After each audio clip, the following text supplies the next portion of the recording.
received. And this was chosen by Reverend Bridget, and it actually turns out to be the one of all of those that were sent that I would have picked as well. And this is by Reverend Janet Parsons of Gloucester UU Church, "To Finally Stand Still." I have been living in my new home for just over 2 years now. It has been a long time since I have moved to a new home, and I've been very aware that it takes a long time for this to truly become home. It takes time to explore, to come to know a place inside and out, to begin to understand and make it my own. One of my favorite walks takes me up the hill, behind my house and into the woods, and there I had discovered a listening rock. This is an enormous boulder, almost a cliff really, that looks out over a wooded hillside. I remember wandering off the trail once and discovering this giant rock and knowing right away that this was a good place, an important place. It is a place for standing still and paying attention. I detour off the trail and onto the top of this rock every time I walk past and just stand for a few minutes looking down among the trees below, trying to catch a glimpse of a deer, noticing how the leaves gradually fill in the view in the spring, or now are letting go and carpeting the forest floor. But only recently have I come to think of this as a listening rock. I tend to be very visual. I am observant and very aware of the growth of plants, of the angle of the sunlight, of the color of the sky each day. But because I'm so visually oriented, I tend to not always pay attention to sounds. And so recently, I have given more thought to listening intentionally, to hear everything that I can. What I find I'm doing in paying attention in this way is listening for silence. Hearing sounds and listening for silence are two very different things. Can you hear silence? True silence is quite rare, even in the woods. Even a light breeze rustles the remaining leaves. The dog hears things I cannot, and I see and hear her react. Her hackles raise. There's a low growl. I listen harder. Are there intervals when I cannot hear the cars or neighbor's leaf blower, the heavy equipment of all the way downtown, or the waves crashing on the beach? I note all those sounds, but more and more I'm waiting for the space between them, the silent space. Let's pause now, as we will do just a few times in the course of this sermon, to listen for silence. Just relax in your seat and be still. If you're lucky and no car alarm goes off or dog barks, we might be able to hear and feel the silence of this space.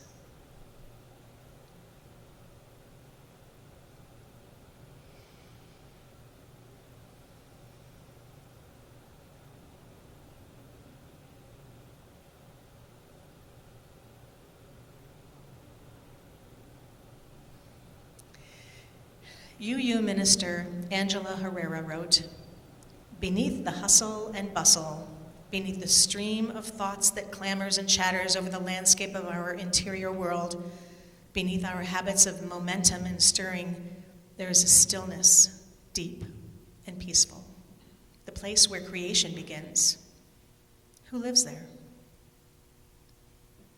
The prophet Elijah listened for God to pass him by as he waited in a cave on Mount Hor. He listened to the storm that passed, to the earthquake, to the raging fire, but God was not in those. And then there came a silence in which Elijah heard a still, small voice, and he covered his face with his cloak and went to the entrance of the cave. The voice he heard asked, "What are you doing here, Elijah?" "Be still," the psalmist wrote. "Be still and know that I am God." Beneath the wind and the traffic and the commotion, there is a stillness deep and peaceful, the place where creation begins. Who lives there? Be still and know. We have many names for who or what lives beneath the chaos and the distraction. The numinous, the holy, the ground of being, ultimate reality, the soul, Buddha nature, God. Perhaps what we find in the stillness we can name as truth or wholeness or our deepest selves calling to us. Who or what lives in that still center? What passed by Elijah's cave? Does a name matter? Let us pause once again and wait for the silence. Don't try to meditate, just listen for stillness.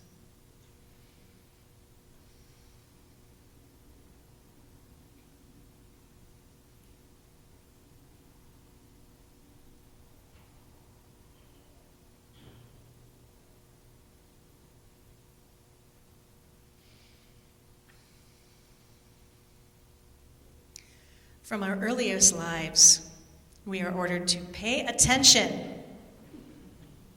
Teachers and parents insist on having our attention. Look at me when I am speaking to you. Listen to me. Look out. Look both ways before you cross the street. We grow up expecting others to demand our attention, and we try to give it. The irony is that in doing so, we take the attention away from our own still centers. Think about having to pay attention. We offer it outwardly. We spend it. We're not taught to listen to our deepest selves or to listen for the moments of silence in the world around us. This is a skill we might never have noticed that we are lacking, and something that we have to intentionally work to reclaim as our own. We have to pay ourselves back. Deep listening, entering into silence, can resemble peeling an onion. We encounter sounds in layers, and we wait to hear if they might be stripped away one by one. The sound of voices, then heavy machinery, then the swoosh of cars. Below the traffic sounds, in the pauses, we begin to find a deeper silence with sounds we have to listen to in order to name. Oh, that's the seething ocean. Maybe we're hearing the furnace or the dryer. What's below that? It's hard in this noisy culture to get a place of total silence, sometimes fleetingly in the woods, or if you're awake, deep in the night. If we are fortunate and patient, sounds can peel away one by one and leave us with what? Our breathing, perhaps, or a faint heartbeat? Sometimes there's a faint hum, harder and harder to identify the deeper we go. Perhaps we arrive at a complete silence for a few seconds or not at all. But over time, as we practice this, we begin to notice the intervals and to open ourselves up toward them to seek out the fleeting moments of silence. What might enter?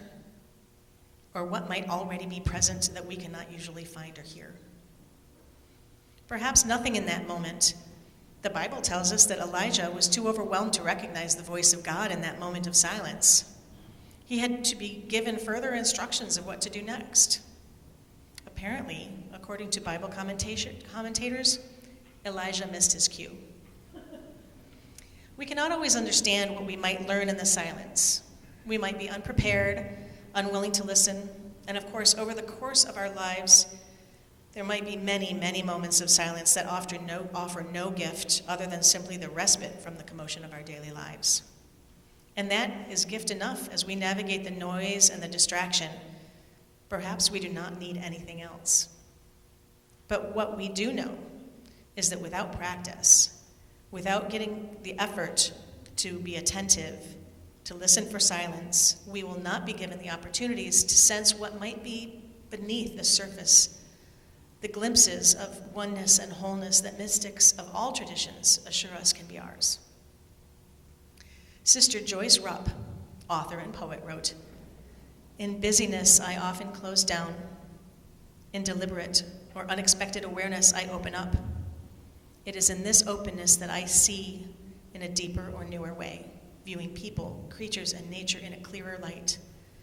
As I open and become more aware, something happens inside of me to cause the barriers of my inattentiveness, judgments, or busyness to move aside and for bonding to occur.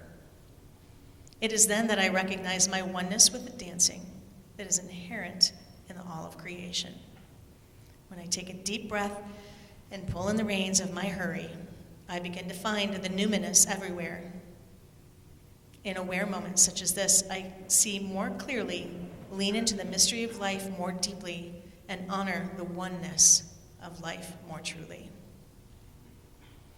Let's give ourselves one more opportunity to deepen into silence, to hear silence.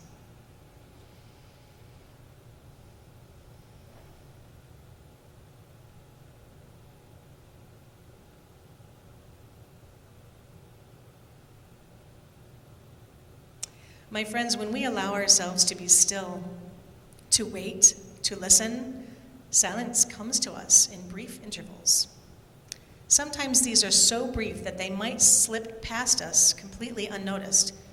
But as we grow in awareness, we might begin to notice ourselves opening to that which is both within us and beyond us. These moments are invitations, as we heard in a reading earlier, to step outside of time altogether.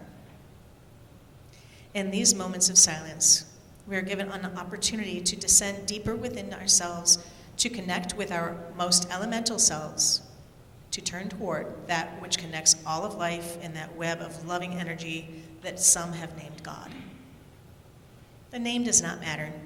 What is important in our lives is to understand deep listening as a spiritual practice, to cultivate these opportunities and to recognize them for what they are, gifts of insight and of connection. Angela Herrera wrote this: "The holy waits you in world two. The holy waits in your world too. Maybe today it will find you in a listening posture and will whisper to you. May you come to know the great gift of silence, and may you hear in the silence the whispers of your deepest selves. Blessed be. Amen." And we are now going to do our closing hymn. It is number 352 in the gray hymnal.